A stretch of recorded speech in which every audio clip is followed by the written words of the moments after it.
آپ کی رینج میں ہے اور ایک چیز کا پیکر آپ کی رینج سے باہر ہے. تو جس چیز کو آپ جس کی پیمائش کر سکتے ہیں آپ اسے جو ہے اس کے لیے بیوٹی کا لفظ استعمال کر سکتے ہیں, اور جس چیز کی آپ پیمائش نہیں کر سکتے اس کے لیے آپ سبلیمٹی یا سبلائم کا لفظ استعمال کریں گے. یہ ٹرم جو ہے وہ استعمال کریں گے.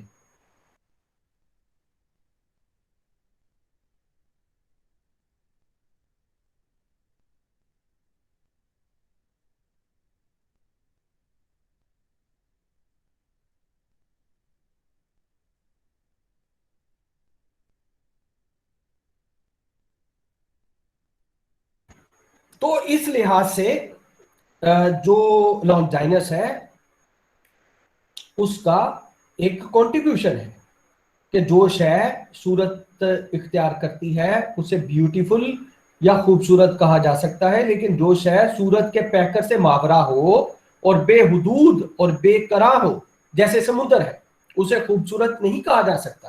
سمندر کیا ہے؟ سمندر جو ہے وہ صورت کے پیکر سے ماورا ہے اور بے حدود ہے اور بے قرار ہے, یعنی اس کی بست و کشاد کو ماپا نہیں جا سکتا. 18ویں صدی کے مغربی نقادوں نے ایسے حسی تجربے کیے اور ایک اور اظہار کے لیے حسی تجربے کے اور ادراک کے اظہار کے لیے سبلائم کی اصطلاح کو قابل قبول گردانا اور اس طرح سبلائم کو بیوٹیفل کے مقابلے میں ایک نئی جہت, ایک نئی ڈائمنشن دی. تاہم اگر خوبصورت اور سبلائم کی درجہ بندیوں کا جائزہ لیا جائے تو احساس ہوگا کہ سبلائم ایک ایسا تصور ہے جسے حسین کی اصطلاح بھی پوری طرح ادا نہیں کر سکتی, کیونکہ جس شے کو حسین کہا جائے وہ فوری طور پر پیکر اختیار کرتی ہے. دیکھیے مطلب آپ کہتے ہیں فلاں انسان بہت خوبصورت ہے تو اس کا پیکر ہے, فوری اس کا پیکر ذہن میں آ جاتا ہے, اس کا ناک نقشہ ذہن میں آ جاتا ہے, اس کی رنگت ذہن میں آ جاتی ہے, اس کے فیچر ذہن میں آ جاتے ہیں. آپ کہتے ہیں فلاں پھول بہت خوبصورت ہے, پھول کی پورا امیج ذہن میں بنتا ہے, پیکر ذہن میں بنتا ہے. اس اعتبار سے ہر وہ شے جو ماورائے پیکر ہے اسے سبلائم کہا جا سکتا ہے. اب یہ سبلائم کی ٹرم جو ہے وہ پیکر اور ماورائے پیکر, یعنی پیکر کے لیے بیوٹیفل کی ٹرم استعمال کریں گے اور ماورائے پیکر سبلائم, یا اسے حسن محض کے طور پر قبول کیا جا سکتا ہے. ایسی رائے کی روشنی میں یہ کہا جا سکتا ہے کہ ندی خوبصورت ہے مگر سمندر سبلائم ہے. 18ویں صدی کے نقادوں نے سبلائم کو تصور حسن کے طور پر قبول کر کے لانجائنس کے تصور سبلائم کو ایک ایسی جہت دی, ایک ایسی ڈائمنشن دی جو لانجائنس کے رسالے افسوس میں بہت کم دکھائی دیتی ہے. انہوں نے سبلائم کو جمالیاتی فلسفے کی اصطلاح میں بدل دیا. سبلائم کو جمالیاتی فلسفے کی اصطلاح میں بدل دیا. کس نے؟ لانجائنس نے.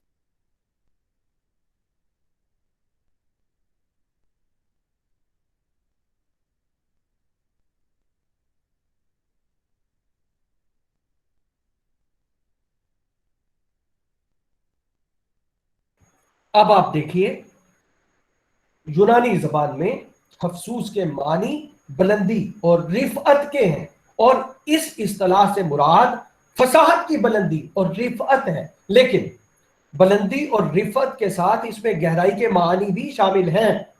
ان معنی کو ملحوظ رکھتے ہوئے سجاد باقر ریزوی نے سبلائم کو ترفع کہا ہے, اور اس طرح لانجائنس کے تصور کو بلندی, ارتفاع اور رفعت کے ساتھ ہم آہنگ کیا ہے. اس اعتبار سے ترفع کو خوبصورت کے متقابل تصور کے طور پر قبول نہیں کیا جا سکتا, کیونکہ ترفع تاثر کو رونما کرتا ہے اور حسن بیک وقت تاثر بھی ہے اور شے کے اندر موجود بھی ہے, اور حسن بیک وقت تاثر بھی ہے اور شے کے اندر موجود بھی ہے. لانجائنس اپنے رسالے افسوس کی ابتدا ہی میں مذکورہ تصور کی وضاحت کرتا ہے اور خیال گزرتا ہے کہ یہ اصطلاح اس عہد کی مقبول عام اصطلاح تھی اور مذکورہ اصطلاح کے بارے میں ایک سے زیادہ رویے موجود تھے. تاہم اگر